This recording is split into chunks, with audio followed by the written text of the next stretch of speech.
Hi, everybody.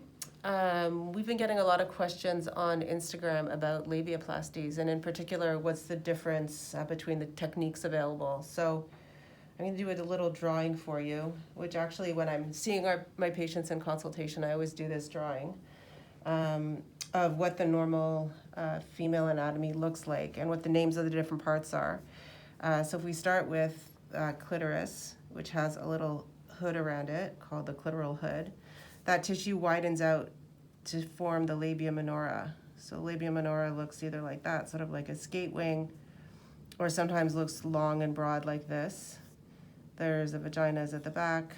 The hole where we pee is there. That's called the urethra. Anus is back here.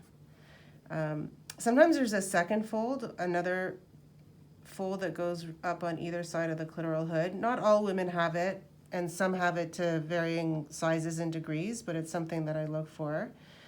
And then there's the labia majora on either side here, which usually have hair, but often shaved. The labia minora often has a pigmented edge to it, so darkly pigmented here and going towards pink in the center. So when we do a labiaplasty, typically the goal is to reduce the width and the amount of tissue in the labia minora. And there's two techniques that we use to achieve that. And one is called a wedge.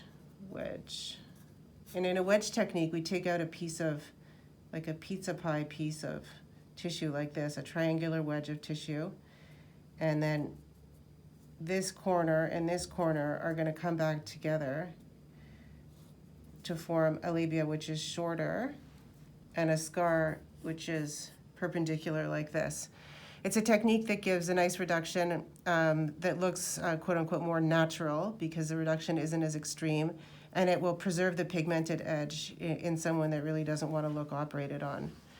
The second technique is called a trim, which is a more can provide a more drastic reduction, and in this technique we really cut along the entire free edge of the labia minora like this, creating a new free border and a new arc-shaped edge. And so there's a suture line which is right along the new peak, the new point of the labia minora.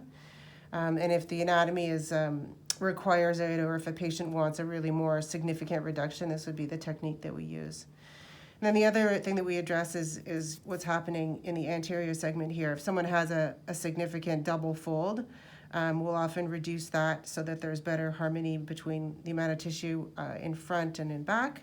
And if someone has a lot of extra tissue around their hood, there are techniques also to reduce the bulk of that tissue so that everything really looks harmonious and well balanced. And that's it.